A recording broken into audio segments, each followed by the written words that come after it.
আজ আমরা দশম শ্রেণীর বায়ুমণ্ডলের ৮ নম্বর ক্লাস। এই ৮ নম্বর ক্লাসে বায়ুমণ্ডল চ্যাপ্টার ৮ নম্বর ক্লাসে আমরা আজকে জানবো বায়ু প্রবাহ সম্পর্কে জানবো। তো বায়ু কি পদার্থ তোমাদের জানা আছে, অদৃশ্য গ্যাসীয় পদার্থ। আর এই অদৃশ্য গ্যাসীয় পদার্থ কি করে না, এক স্থান থেকে অন্য স্থানে প্রবাহিত হলেই তখন তাকে বলা হয় বায়ু প্রবাহ। অর্থাৎ দেখো, বায়ু প্রবাহ এই চ্যাপ্টার অংশে বা এই বায়ু প্রবাহের অংশে আমরা প্রায় 14টা প্রশ্নের উত্তর আমরা জানব। তো প্রথমত জানব যে বায়ু প্রবাহ ও বায়ু স্রোতটা কি। তো দেখো, বায়ু একরকম অদৃশ্য গ্যাসীয় পদার্থ। ওই অদৃশ্য গ্যাসীয় পদার্থ মূলত যখন এক স্থান থেকে আরেক স্থানের দিকে প্রবাহিত হয়ে যায়, এ থেকে বি স্থানের দিকে বয়ে যায়, তখন তাকে আমরা বলবো বায়ু প্রবাহ। এই বায়ু প্রবাহ সৃষ্টির কারণ কি আছে, এখানে একটা কোশ্চেন রয়েছে, বায়ু প্রবাহের কারণ। দেখো, মূলত 3টি কারণের জন্য বায়ু প্রবাহিত হয়। একরকম হচ্ছে চাপের পার্থক্য, তোমরা এটা নিশ্চিত জানো। তার আগে দেখো উষ্ণতার পার্থক্য। ধরো এখানে ডিগ্রি সেলসিয়াস বেশি, তো বায়ু উষ্ণ হয়ে হালকা হয়ে উপরে উঠে যায়, ফাঁকা জায়গা হয়ে যায়, বি স্থানে ফাঁকা জায়গা হয়ে যায়। যখন উষ্ণ হালকা বায়ু উঠে যাবে, এই স্থানে যদি উষ্ণতা ডিগ্রি সেলসিয়াস কম, অর্থাৎ উষ্ণতা কম হয়, তাহলে কি ঘটনা ঘটবে, এই শীতল বায়ু ভারী হওয়ার কারণে সেই উষ্ণ বায়ুর দিকে ছুটবে, অর্থাৎ এখানে যে ফাঁকা জায়গা আছে এই দিকে ছুটবে। অর্থাৎ দেখো, উষ্ণতার পার্থক্য বায়ু প্রবাহ সৃষ্টি করে। আবার দেখো, অধিক উষ্ণতা বা জলীয় বাষ্প যদি বেশি হয়, তাহলে এই স্থানে কি সৃষ্টি করবে, লো প্রেসার সৃষ্টি হবে, অর্থাৎ নিম্নচাপ সৃষ্টি হবে। চাপেরও পার্থক্য লক্ষ্য করা যাচ্ছে। আবার যেখানে তাপমাত্রা কম থাকে, বায়ু শীতল ভারী হয়, সেখানে উচ্চচাপ বিরাজ করে, উচ্চচাপ। তাহলে এখানেও তোমরা জেনে নাও বায়ু, তাই না, কোন চাপ থেকে কোন চাপের দিকে প্রবাহিত হয়, অর্থাৎ সারা বছরই উচ্চচাপ থেকে নিম্নচাপের দিকে বায়ু প্রবাহিত হয়। তাহলে বায়ু প্রবাহের দুটি মুখ্য কারণ হচ্ছে, একটা তাপের পার্থক্য হলে, অর্থাৎ শীতল অঞ্চল থেকে উষ্ণ অঞ্চলের দিকে বায়ু, আবার উষ্ণ অঞ্চল থেকে শীতল অঞ্চলের দিকেও বায়ু প্রবাহিত হতে পারে। আর চাপের পার্থক্য হলে, অর্থাৎ বায়ু সবসময়ের জন্য উচ্চচাপ থেকে নিম্নচাপের দিকে প্রবাহিত হয়। তাহলে এটা হলো কি না, দুটি কারণ। আরেকটি কারণ রয়েছে বায়ু প্রবাহের ক্ষেত্রে, সেটা হচ্ছে পৃথিবীর আবর্তনের ফলে সৃষ্ট কেন্দ্র বহির্মুখী বল বা কোরিওলিস বল। এটি বায়ু প্রবাহের গতিবিক্ষেপ ঘটিয়ে থাকে। অর্থাৎ বায়ু প্রবাহের জন্য পার্টিকুলারলি দুটো কারণ দেয়, একটা হচ্ছে কি না, উষ্ণতার পার্থক্য আর চাপের পার্থক্য। আরেকটি যেটা তোমাদের বললাম, যে আবর্তনের ফলে সৃষ্ট কেন্দ্র বহির্মুখী বলের দ্বারা বা কোরিওলিস বলের দ্বারা বায়ুর গতি বিক্ষেপ ঘটে, তাই না। এই 3 কারণের দ্বারা অদৃশ্য গ্যাসীয় পদার্থ এক স্থান থেকে আরেক স্থানে প্রবাহিত হয়। এটা গেল বায়ু প্রবাহ। আর বায়ু স্রোত কি, স্রোত অর্থাৎ দেখো, যখন বায়ু কোন স্থানে নিচ থেকে উপরের দিকে উঠতে পারে, আবার কোন স্থানে উপর থেকে নিচের দিকে নামতে পারে, এই যে উলম্ব উপর নিচে ওঠা নামাকে কি বলা হবে, বায়ু স্রোত বলা হবে। এটা হবে বায়ুর স্রোত, তাই না। গতদিন তোমরা আগের ক্লাসে তোমরা দেখেছো যে এই নিরক্ষীয় নিম্নচাপ বলয়ের ক্ষেত্রে কি হচ্ছে, বায়ু উষ্ণ হালকা হয়ে সোজা উপরে উঠছে, আবর্তন গতি বলে চিটকে যাচ্ছে। আবার দেখো, শীতল ভারী বায়ু, এই যে ক্রান্তীয় অঞ্চল বা মেরুবৃত্ত প্রদেশীয় অঞ্চল থেকে যে শীতল ভারী বায়ু উঁচু আকাশ দিয়ে আসছে, তা শীতল ভারী বায়ু এই কর্কটীয় উচ্চচাপ বলয়ে নামছে। তাহলে দেখো, এই যে ঊর্ধ্বমুখী বায়ু প্রবাহ, আবার কোন কোন জায়গায় নিম্নমুখী বায়ু প্রবাহ লক্ষ্য করা যায়। এই ঊর্ধ্বমুখী নিম্নমুখী বায়ু প্রবাহকে বায়ু স্রোত বলে। আশা করি এটা বুঝলে। তাহলে দেখো, আমরা বায়ু প্রবাহ ও বায়ু স্রোত সম্পর্কে জানলাম। এবার দেখো, এবং বায়ু প্রবাহের কারণ সম্পর্কেও জেনে নিলাম। এবার কোরিওলিস বল সম্পর্কে ধারণা নিতে হবে। একটু আগে বললাম বায়ু প্রবাহের ক্ষেত্রে কোরিওলিস বলের ভূমিকা কি না, বায়ুর গতি বিক্ষেপ বা দিক বিক্ষেপ ঘটায়। তো দেখো কোরিওলিস বলের প্রবক্তা ফরাসি বিজ্ঞানী কোরিওলিস, গ্যাসপার ডি কোরিওলিস, তাই না? অর্থাৎ গ্যাসপার ডি কোরিওলিস 1835 সালে সর্বপ্রথম একটি যে পৃথিবীর আবর্তনজনিত কারণে একটা কেন্দ্র বহির্মুখী বল সৃষ্টি হয়, এই ধারণাটিকে উনি প্রথম উত্থাপন করেছিলেন। তাই উনার নাম অনুসারে এটি কোরিওলিস বল নামে পরিচিত। তাহলে কোরিওলিস বলটা কি আবারও শুনে নাও। যে পৃথিবী পশ্চিম থেকে পূব দিকে আবর্তন করছে, পশ্চিম থেকে পূবে আবর্তন করে, এই আবর্তনের ফলে কি বল সৃষ্টি হয়? এই যে পশ্চিম থেকে পূব দিকে পৃথিবী আবর্তন করছে, আবর্তনের ফলে একটা কেন্দ্র বহির্মুখী বল, কেন্দ্র বহির্মুখী বল অর্থাৎ বাইরের দিকে ছিটকে যাওয়ার প্রবণতা, বিপরীত দিকে একটা শক্তি লাভ করে, তাই না? এই কেন্দ্র বহির্মুখী যে বল সৃষ্টি হয় তাকে কোরিওলিস বল বলা হয়।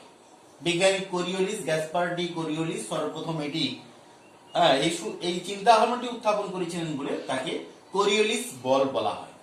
তাহলে আমরা কোরিওলিস বল সম্পর্কে ধারণা নিলাম। এই কোরিওলিস বলের উপর ভিত্তি করে দেখো, তাই না, ফেরেলের সূত্রটি সৃষ্টি হয়েছে, তাই না? ওই কোরিওলিস বলের উপর নির্ভর করে মার্কিন বিজ্ঞানী 1855 সালে ফেরেলের অর্থাৎ একটা সূত্র উত্থাপন করেছিলেন, যেটা উনার নাম অনুসারে ফেরেল সূত্র নামে পরিচিত। এই যে কেন্দ্র বহির্মুখী বল সৃষ্টি হচ্ছে, এই কেন্দ্র বহির্মুখী বলের কারণে এই নিরক্ষরেখার উত্তর দিকে এখান থেকে মেরু পর্যন্ত উত্তর গোলার্ধ, নিরক্ষরেখা থেকে দক্ষিণ মেরু পর্যন্ত দক্ষিণ গোলার্ধ, এই দুই গোলার্ধে বায়ু কিংবা সমুদ্রের জলরাশির গতি বিক্ষেপ ঘটে, তাই না? বাইসওয়ালের সূত্রে, এই ফেরেলের সূত্রে এই কথাটাই বলা হচ্ছে। কি বলা হচ্ছে না, বায়ু সোজাসুজি উত্তর দক্ষিণে প্রবাহিত না হয়ে, অর্থাৎ উত্তর গোলার্ধে উত্তর থেকে দক্ষিণে প্রবাহিত না হয়ে উত্তর গোলার্ধে কি হবে না, তোমার এই ডান দিকে বেঁকে প্রবাহিত হবে, তাই না? উত্তর দক্ষিণে প্রবাহিত না হয়ে ডান দিকে বেঁকে প্রবাহিত হবে। আবার দক্ষিণ গোলার্ধের ক্ষেত্রে দক্ষিণ থেকে উত্তরে প্রবাহিত না হয়ে সে কি হবে না, বাম দিকে বেঁকে প্রবাহিত হবে, বাম দিকে বেঁকে প্রবাহিত হবে, তাই না? এই যে ঘটনা, একেই কি বলছে না, বিজ্ঞানী ফেরেলের নাম অনুসারে একে ফেরেলের সূত্র বলা হয়। আবারও বলি শোনো, যে কি না মার্কিন বিজ্ঞানী 1855 সালে তিনি বললেন ওই কোরিওলিস বলের প্রেক্ষাপটে যে কেন্দ্র বহির্মুখী বল সৃষ্টি হয়, তার ফলে বায়ু সোজাসুজি উত্তর দক্ষিণে প্রবাহিত না হয়ে উত্তর গোলার্ধের ডান দিকে বেঁকে প্রবাহিত হয়। যেমন ধরো এই বায়ুর প্রেক্ষাপটে চিন্তা করো, যদি এটা সোজাসুজি হয়, তাই না, এই সোজাসুজি উত্তর দক্ষিণ না হয়ে ডান দিকে বেঁকে প্রবাহিত হচ্ছে, তাই না? সেই জন্য এই আয়ন বায়ুর ভাগটা কি হচ্ছে, উত্তর পূর্ব আয়ন বায়ু হয়ে যাচ্ছে। আবার একই রকম দক্ষিণ গোলার্ধে দেখো এই সোজাসুজি বায়ু প্রবাহিত না হয়ে সেও বাম দিকে বাঁক নেওয়ার জন্য সেটা হচ্ছে দক্ষিণ পূর্ব আয়ন বায়ুর সৃষ্টি হয়েছে, তাই না? তাহলে দেখো এটাই কি বলা হচ্ছে, একে ফেরেলের সূত্র বলা হচ্ছে। আশা করি ফেরেলের সূত্রে তোমরা কি লিখবে না, কোরিওলিস বলের ফলে যে কেন্দ্র বহির্মুখী বল সৃষ্টি হয়, তার ফলে সমুদ্রের জলরাশি কিংবা বায়ু উত্তর গোলার্ধের ক্ষেত্রে ডান দিকে বেঁকে প্রবাহিত হবে এবং দক্ষিণ গোলার্ধের ক্ষেত্রে বাম দিকে বেঁকে প্রবাহিত হবে, তাই না? এইভাবে বায়ু প্রবাহ হয় বা সমুদ্রের জলস্রোতের গতি বিক্ষেপ ঘটে। একে কি বলা হয়, ফেরেলের সূত্র বলা হয়। এটা মনে রাখবে 2 নম্বরের কোশ্চেন। বাইস-ব্যালট সূত্র ওলন্দাজ বিজ্ঞানী বাইস-ব্যালট, তাই না, উনি প্রথম অর্থাৎ বায়ু প্রবাহ আর চাপের সম্পর্কের ভিত্তিতে একটি সূত্র উত্থাপন করেছিলেন, যে চাপ কোন দিকে থাকবে, তাই না, গোলার্ধে এসেছে এবং বায়ু কোন দিক থেকে কোন দিকে প্রবাহিত হবে। এই চিন্তা ভাবনা প্রথম দিয়েছিলেন যে না বিজ্ঞানী বাইস-ব্যালট 1857 সালে। তাহলে 1835, 1855, 1857। তো দেখো এখানে কি বলা হচ্ছে, যে বলছে বায়ু যেদিক থেকে প্রবাহিত হয়, কোনো ব্যক্তি যদি সেই দিকে মুখ করে দাঁড়ায়, অর্থাৎ তার পেছনে যদি, অর্থাৎ পৃষ্ঠদেশে যদি বায়ু বাতাস এসে লাগে, সেটা যদি উত্তর গোলার্ধ হয় তাহলে তার ডান হাতের দিকে হবে নিম্নচাপ বলয়, ও বাম হাতের দিকে উচ্চচাপ বলয়। যেমন ধরো এই একটা ঘটনা বলি, এটা 0 ডিগ্রি রেখা বা নিরক্ষরেখা, এর এদিকের অংশ কি না উত্তর গোলার্ধ আর এদিকের অংশ কি না দক্ষিণ গোলার্ধ। কোনো ব্যক্তি যদি এখানে দাঁড়িয়ে থাকে, তাই না, কোনো ব্যক্তি যদি এদিকে দাঁড়িয়ে থাকে, তার ডান হাত তার বাম হাত যদি হয়, তাই না, তাহলে কি ঘটনা ঘটবে, ডান হাত এটা ডান, এটা বাম হাত, বায়ু এদিক থেকে এসে তার পেছনে যদি লাগে, তাই না, ওইদিকে তার মুখ রয়েছে, মুখ এদিকে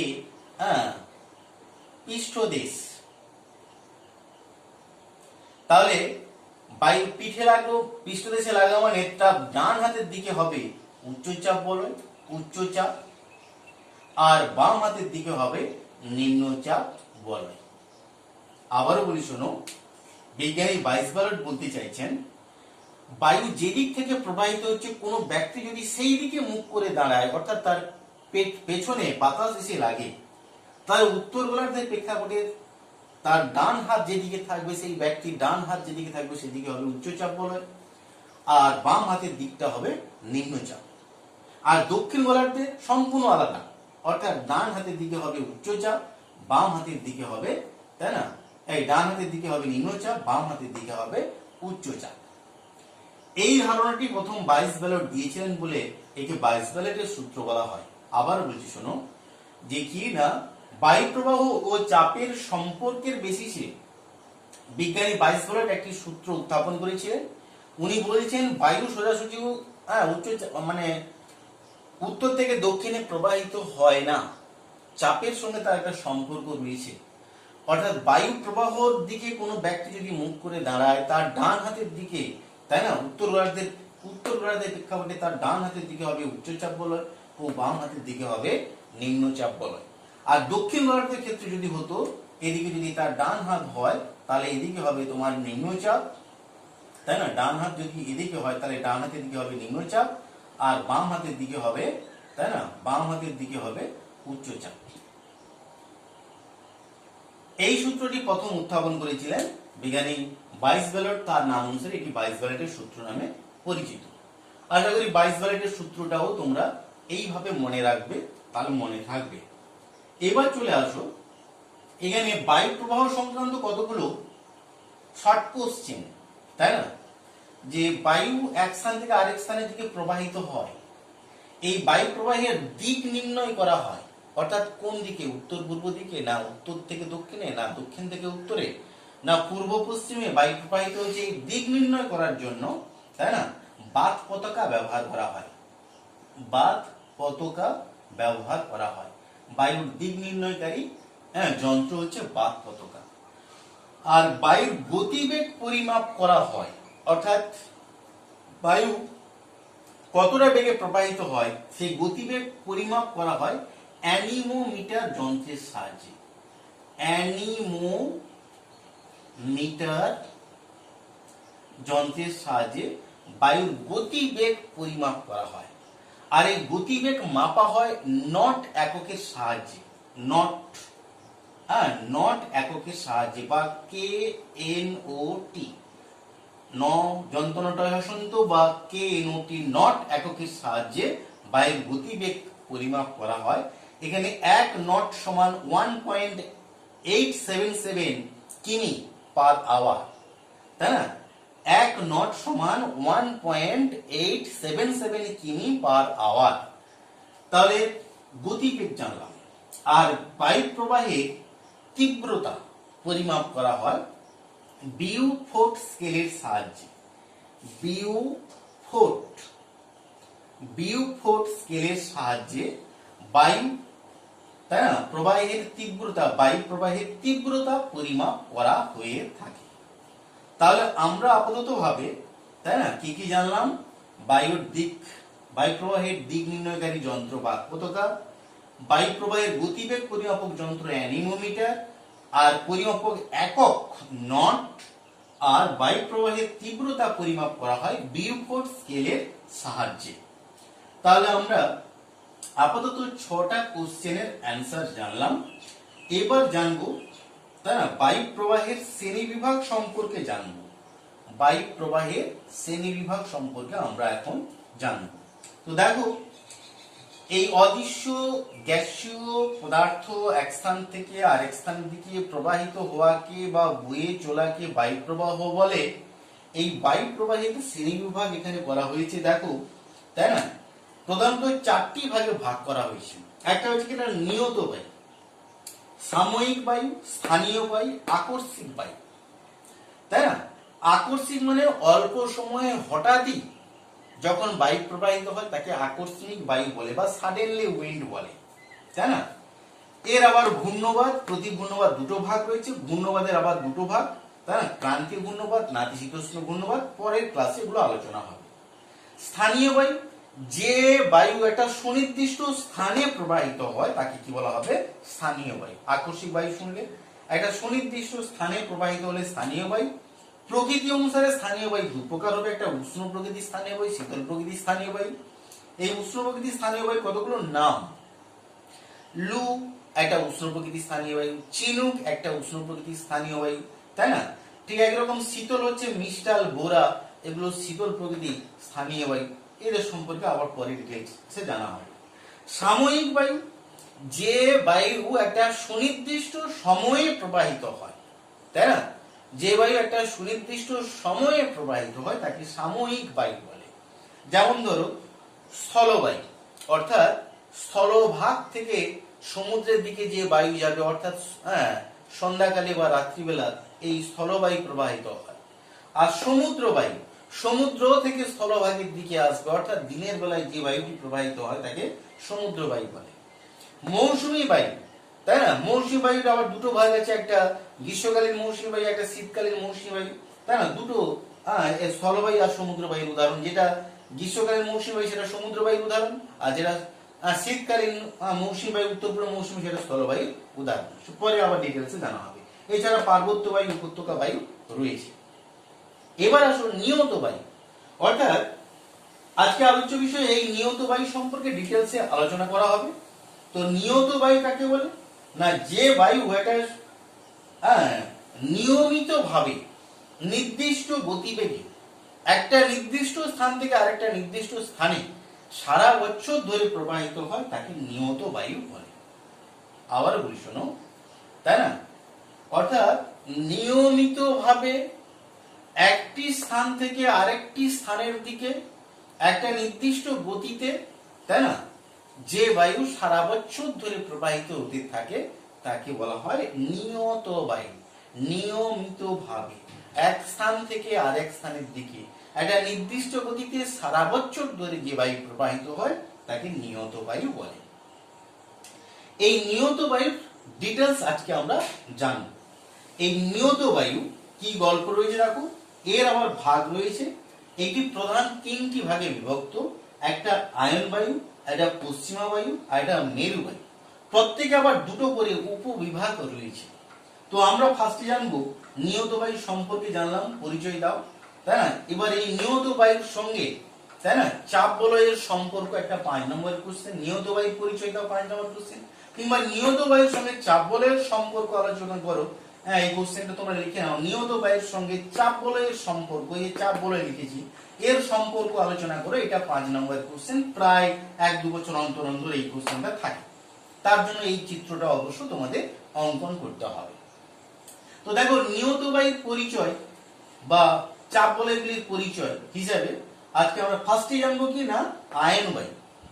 তো আয়ন কথার অর্থ এটা মনে রাখো, পথ, অর্থাৎ যে সুনির্দিষ্ট পথে সারা বছর ধরে, তাই না, কর্কটীয় উচ্চচাপ থেকে নিরক্ষীয় নিম্নচাপ, আবার মকরীয় উচ্চচাপ থেকে নিরক্ষীয় নিম্নচাপ বলয়ের দিকে যে বায়ু সারা বছর ধরে প্রবাহিত হবে তাকে কি বলা হবে, তাই না, আয়ন বায়ু বলা হবে। অর্থাৎ একটা সুনির্দিষ্ট পথ ধরে যে বায়ু সারা বছর প্রবাহিত হচ্ছে তাকে আয়ন বায়ুকে আয়ন বায়ু বলে। আয়ন কথার অর্থ পথ। আর তাহলে দেখো, আমরা আয়ন বায়ুর সম্পর্কে যদি জানি, প্রতিটা বায়ুর সম্পর্কে কি কি জানবো? প্রথমত অবস্থান জানবো, সৃষ্টি, অর্থাৎ এই বায়ু প্রবাহের সৃষ্টির কারণ, শ্রেণীবিভাগ ও বৈশিষ্ট্য। প্রথমত অবস্থান জানবো, অবস্থান। দ্বিতীয়ত, তাই না, বায়ু প্রবাহের কারণ, প্রবাহের কারণ, প্রবাহের তাই না, কারণ। তৃতীয়ত বৈশিষ্ট্য, জানো শ্রেণী বিভাগ, শ্রেণী বিভাগ, পরে বৈশিষ্ট্য সম্পর্কে আমরা জানব। তো প্রথমত দেখো কি বলা হচ্ছে না, যে অবস্থান, কার অবস্থান, আয়ন বায়ু। দেখো এখানে যেটা রয়েছে, অর্থাৎ এই 10 থেকে 25 উত্তর, 10 থেকে 25 দক্ষিণ, তাই না। যদি ভালো করে বলা হয় 25 থেকে 10, 25 থেকে 10 উত্তর, 25 থেকে 10 দক্ষিণ, অর্থাৎ যেখান থেকে আসছে 25 থেকে 10-এর দিকে আসছে, এদিকেও 25 থেকে 10-এর দিকে যাচ্ছে। তোমরা সোজা হিসেবে বলো, তাই না। অর্থাৎ 10 ডিগ্রি থেকে 25 ডিগ্রি উত্তর, 10 ডিগ্রি থেকে 25 ডিগ্রি দক্ষিণ, এই অক্ষাংশের মধ্যে আয়ন বায়ু প্রবাহ লক্ষ্য করা যায়। এবার দেখো প্রবাহের কারণ, এই আয়ন বায়ু কেন এই 10 থেকে 25-এর মধ্যে প্রবাহিত হয়, তাই না। এর আগেও তোমাদের বললাম যে বায়ু সর্বদা উচ্চচাপ থেকে নিম্নচাপের দিকে প্রবাহিত হয়, উচ্চচাপ থেকে নিম্নচাপের দিকে প্রবাহিত হয়। তাহলে এখানে তোমরা কি দেখছো, নিরক্ষীয় অঞ্চলে কি রয়েছে, নিরক্ষীয় নিম্নচাপ বলয় রয়েছে, আর এর প্রেক্ষাপটে উত্তরে কি রয়েছে, কর্কটীয় উচ্চচাপ বলয়, দক্ষিণে কি রয়েছে, মকরীয় উচ্চচাপ বলয়। তাহলে বায়ু কোন চাপ থেকে কোন চাপে যাচ্ছে, উচ্চচাপ থেকে নিম্নচাপে, অর্থাৎ কর্কটীয় উচ্চচাপ থেকে নিরক্ষীয় নিম্নচাপ। আবার দেখো মকরীয় উচ্চচাপ থেকে নিরক্ষীয় নিম্নচাপ বলয়। এই যে তীরগুলো দেখছো, এই যে তীরগুলো দেখছো, এটা হচ্ছে কিনা আয়ন বায়ু প্রবাহিত হচ্ছে, অর্থাৎ কর্কটীয় ও মকরীয় উচ্চচাপ থেকে তারা নিরক্ষীয় নিম্নচাপ বলয়ের দিকে নিয়মিতভাবে সারা বছর নির্দিষ্ট গতিতে এই বায়ু প্রবাহিত হয়, এর নাম আয়ন বায়ু। তাহলে প্রবাহের কারণ জেনে নিলে, নিম্নচাপ, উচ্চচাপ, উচ্চচাপ, বায়ু সর্বদা উচ্চচাপ থেকে নিম্নচাপের দিকে প্রবাহিত হয়। শ্রেণী বিভাগ দেখো, আয়ন বায়ু দু প্রকার, তাই না, দুটো ভাগ। এখানে আমি এখানে ছবি দিয়ে বলে দিচ্ছি, তাই না, তোমরা এই ছকটাকে ভালো করে খাতায় করবে, এখানে লিখে নেবে। এখানে কি বলছে দেখো, নিরক্ষীয় নিম্নচাপ বলয়ের প্রেক্ষাপটে এটা কোন দিক, উত্তর দিক, এর প্রেক্ষাপটে এটা উত্তর দিক, এই জন্য এখানে লেখা হয়েছে উত্তর। আর ফেরেলের সূত্র অনুসারে উত্তর গোলার্ধে বায়ু ডান দিক মানে পূব দিকে বাঁক নেওয়ার জন্য উত্তর পূর্ব আয়ন বায়ু, অর্থাৎ যেটা কর্কটীয় উচ্চচাপ বলয় থেকে নিরক্ষীয় নিম্নচাপ বলয়ের দিকে আসছে, তাই না, এর প্রেক্ষাপটে এটা উত্তর হওয়ার জন্য উত্তর, ফেরেলের সূত্র অনুসারে ডান দিক অর্থাৎ পূব দিকে বাঁকার জন্য উত্তর পূর্ব আয়ন বায়ু নামে পরিচিত। একই রকম দেখো নিরক্ষীয় নিম্নচাপ বলয়ের প্রেক্ষাপটে এটা দক্ষিণ দিকে অবস্থিত, কোন দিকে, দক্ষিণ দিকে, তাই না, তাই এর নাম দক্ষিণ। আর ফেরেলের সূত্র অনুসারে অর্থাৎ উত্তর গোলার্ধের ডান দিক, দক্ষিণ গোলার্ধের বাম দিক অর্থাৎ পূব দিক, পূব দিক, ডান দিক অর্থাৎ দক্ষিণ গোলার্ধে এই পূব দিকে বাঁক নিয়ে প্রবাহিত হওয়ার জন্য তার নাম দক্ষিণ। নাম উত্তর, ফেরেলের সূত্র অনুসারে ডান দিকে বাঁকার জন্য পূর্ব মেরুবায়ু, উত্তর পূর্ব মেরুবায়ু। আবার একই রকম এর প্রেক্ষাপটে এটা দক্ষিণ হওয়ার জন্য দক্ষিণ, বাম দিকে বাঁকার জন্য পূর্ব মেরুবায়ু, অর্থাৎ দক্ষিণ পূর্ব মেরুবায়ু। একটা উত্তর পূর্ব মেরুবায়ু আর একটা দক্ষিণ পূর্ব মেরুবায়ু। তাহলে দেখো শ্রেণী বিভাগও জানলে, বৈশিষ্ট্য কি, যেহেতু এগুলো মেরু থেকে আসে, সূর্য অতি তীর্যভাবে কিরণ দেয়, তাপমাত্রা সারা বছর কি থাকে, হিমাঙ্কের নিচে থাকে, তাই না, এই বায়ু অত্যন্ত শীতল হয়, শুষ্ক হয়, বায়ুতে জলীয় বাষ্পের পরিমাণ খুব কম থাকে, তাই না।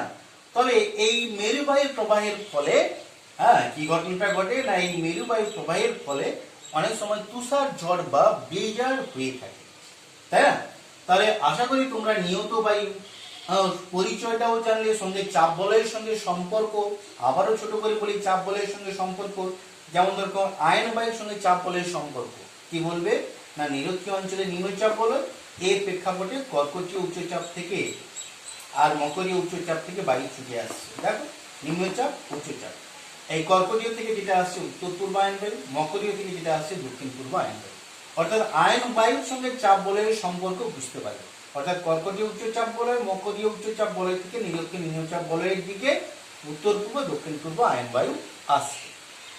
পশ্চিমা বায়ুর সঙ্গে চাপ বলয়ের সম্পর্কে কি বলবে, সুমেরু বৃত্ত প্রদেশীয় অঞ্চলে নিম্নচাপ বলয়, তাই মকরীয় উচ্চচাপ বলয় থেকে বায়ু সুমেরু বৃত্ত প্রদেশীয় নিম্নচাপ বলয়ের দিকে যাচ্ছে, দক্ষিণ পশ্চিম পশ্চিমা বায়ু। একই রকম কুমেরু বৃত্ত প্রদেশীয় অঞ্চলে নিম্নচাপ বলয়কে কেন্দ্র করে, তাই না, মকরীয় উচ্চচাপ বলয় থেকে উত্তর পশ্চিম পশ্চিমা বায়ু যাচ্ছে। আবার মেরুবায়ুর সঙ্গে চাপ বলের সম্পর্ক ব্যাখ্যা করলে কি করবে? সুমেরু বৃত্ত প্রদেশ অঞ্চলে নিম্নচাপ, সুমেরু বৃত্তে উচ্চচাপ, তাই উচ্চচাপ থেকে নিম্নচাপের দিকে উত্তর পূর্ব মেরুবায়ু। আবার দেখো কুমেরু বৃত্ত প্রদেশ অঞ্চলে নিম্নচাপকে কেন্দ্র করে কুমেরু উচ্চচাপ থেকে দক্ষিণ পূর্ব মেরুবায়ু প্রবাহিত হচ্ছে। অর্থাৎ এই গেল চাপ বলের সঙ্গে নিয়ত বায়ুর সম্পর্ক, তাই না? আশা করি তোমরা এটা বুঝতে পারলে। তাহলে আপাতত ভাবে আমরা বায়ু প্রবাহের শ্রেণীবিভাগের নিয়ত বায়ুর পরিচয়টা আজকে জানলাম।